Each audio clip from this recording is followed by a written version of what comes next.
And we are here at Buchla and Friends 2025 with our dear friend Skyler King of Prism Circuits. How you doing, Nick? Hi, Sky. How you doing, my friend? Doing very well. What have you been showing here? So we're not really showing anything new particular, but we are just kind of hanging out at Buchla and Friends 2025 just to get, hands on the systems and let people play them and hear them. So, and, mostly just to hang out with friends and just be a part of the culture here.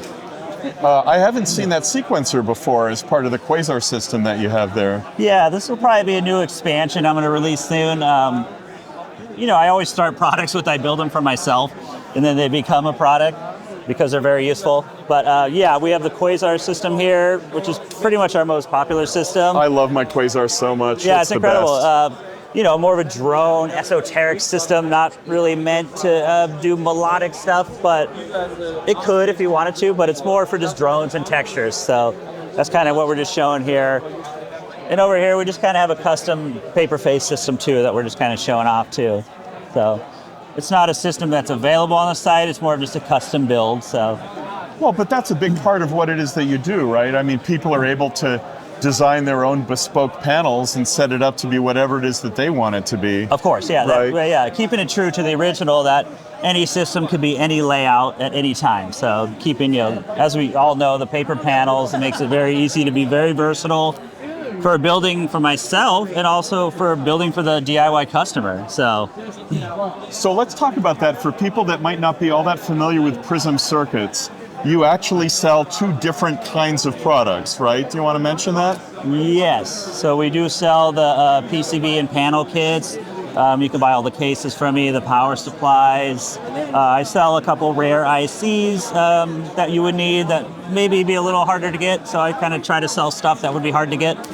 So yeah, you can pretty much configure any layout you would want. All the modules are on modular grid too. So if you want to mock up a system before you build it, you can go in there and just customize stuff, move stuff around, swap stuff out to get an idea of what the system would be before you start building. So it's a good platform just to have an idea how to get going. Yeah.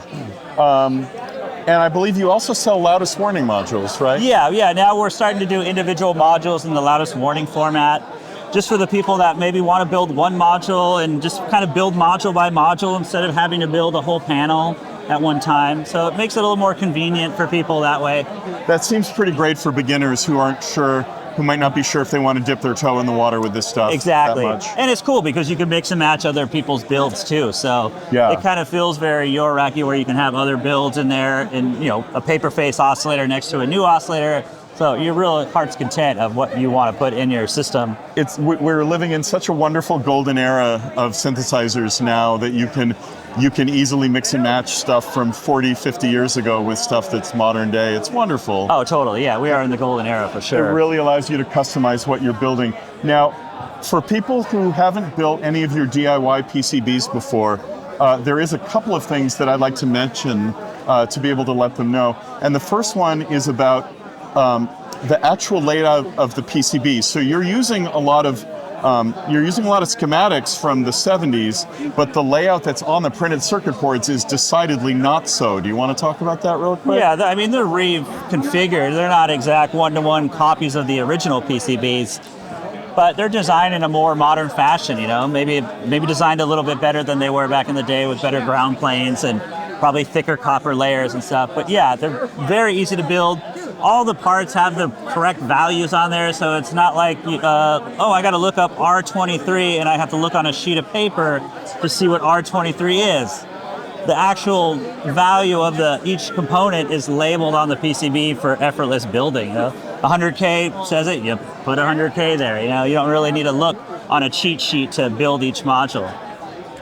The other thing that I want to mention that's really important about your PCBs is how much wiring is involved to connect the pots and things to the PCBs themselves. Yeah, so that was actually one of my main goals of starting this whole thing, because I had built a lot of Serge panels back in the day where you had to hand wire all the pots and jacks and LEDs and switches to the PCB themselves.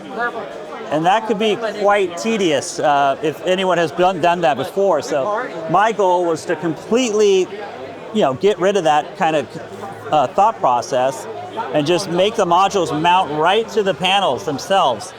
So just ease of building. It probably saves more than half of the time that you don't have to hand wire. So the only thing you need to wire to the PCB are the banana jacks themselves, which is not that hard comparison. And you're not using wires for that. You're just using resistor legs that you already have. It's very straightforward. Yeah, so you're kind of using waste to repurpose. So all the resistor legs you cut off from building, keep them aside, and when you're done building, you use those to wire the banana jacks directly to the panel. Yeah.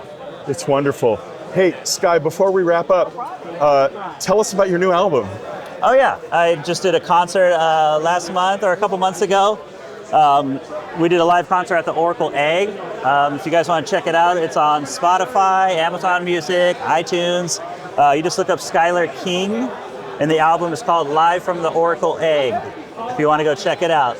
And where can people find out more about Prism Circuits? Oh, at prismcircuits.net. And you can always send me an email if you have questions, or you're just kind of confused, or how to get into it, and we can start a little email thread there. Skyler King from Prism Circuits, thank you so much. Thank you, man. Thanks, Nick. Take care.